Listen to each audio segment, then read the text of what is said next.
Hello, everybody, and this is Don't Spill the Milk. Today, we're going to talk about how to know when to call your IBCLC.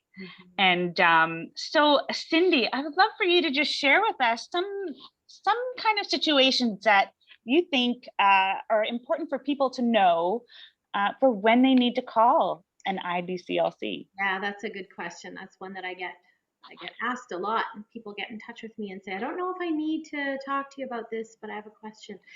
I would say anytime there's any kind of nipple pain, one thing that a lot of people don't realize is breast or chest feeding should not hurt. There's a lot of old wives' tales out there. I hear lots of people say, but it only hurt for the first week. It only hurt for the first 2 days. It only hurt for the first 2 weeks. It shouldn't hurt at all. If it hurts, something's not quite right. Sometimes it's a pretty easy fix, but sometimes it's a lot more complex, and that's where your IBCLC comes in. Mhm. That's right. And some other examples would be if you're struggling with your milk supply, both undersupply and oversupply. Oversupply can be a big problem too, can it? Yeah. And I would say a lot of people struggle with it. Yeah. Yeah. Yeah. I think Also another one. Sorry, I was going to say, I think nowadays when people start using a haka really early, you find those oversupply issues suddenly. Yes. More milk is better, but sometimes too much milk is a problem.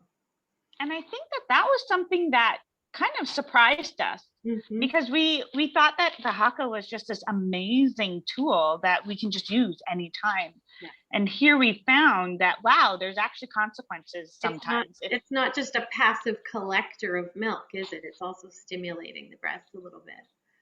Yeah. Yeah.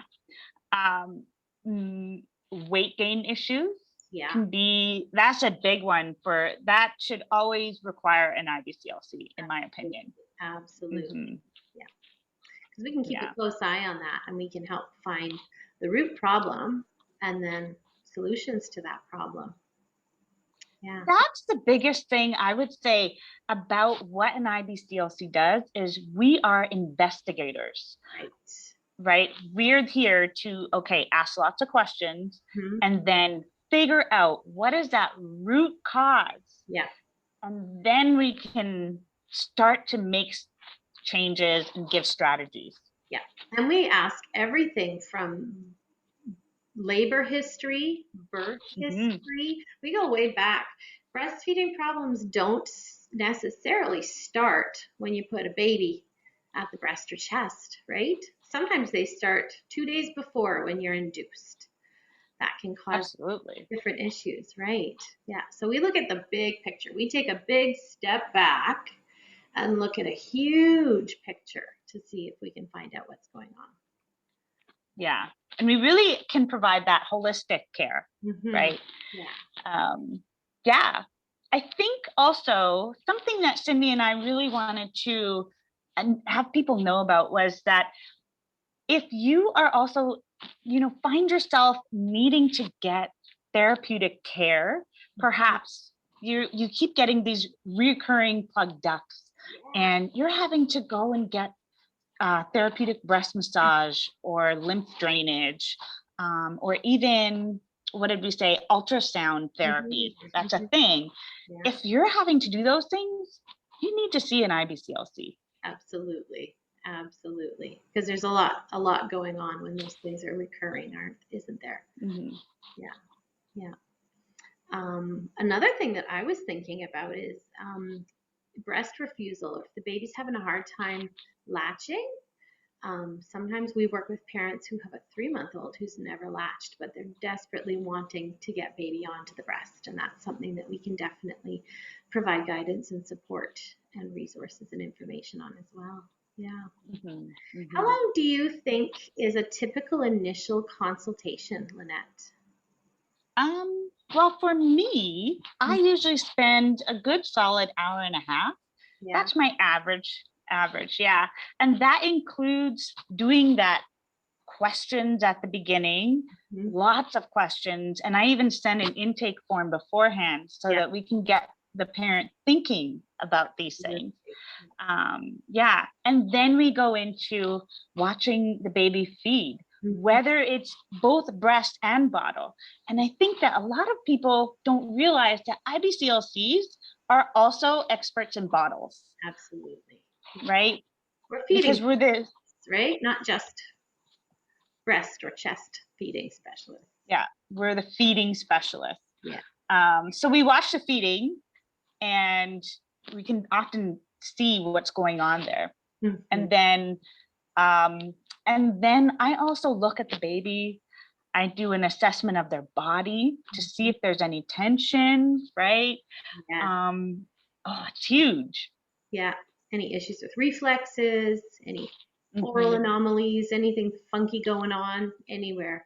Things that you often don't even, somebody who doesn't know might not even put together and go, tight hips can mean problems with jaw movement, right? Exactly. Yeah. And that's something that we can do as IBCLCs, clinically trained, is we go in the mouth, and we have that permission to touch and go inside and assess in there. And we often find things inside their mouths that are contributing to the issue. Yes. And then after that, all of the questions and all of the assessments, then we start to talk to the parent about strategies, things that they can introduce, and referrals as well, people they can go see. So I think Cindy can attest to this.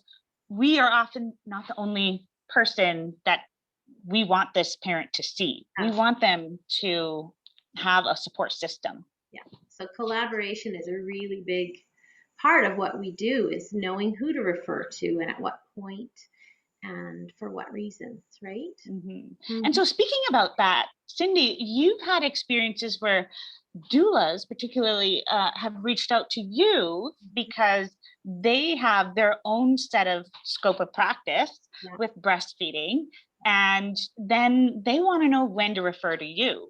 Right.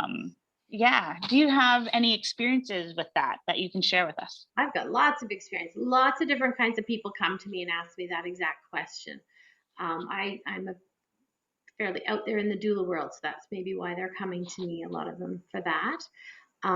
I generally tell them, if you can't help your client fix that latch in one feeding, refer to me, right? Whether it's a positional thing or something more going on. Because I mean, it is true that sometimes it's a positional thing. We get that baby tucked in just a little tighter, we get an asymmetric latch, and bam, everything's okay, right? But if you can't fix it in one session, one feeding, refer to an IBCLC. Yeah. Awesome. Yeah. And we get other referrals as well, right? So it's not just doulas who refer to us. We do get referrals from sleep specialists. Yeah. From chiropractors, bodywork specialists who work with babies and see, hey, this tension, we noticed the parents complaining about breastfeeding. And so then they tell them about us. Even medical doctors will refer. Right? So we're definitely a part of the healthcare team. Yes, we are. Super. Good. Awesome. Well, thanks so much, Cindy. Yeah, this has been fun. We'll see you on the next session. Bye.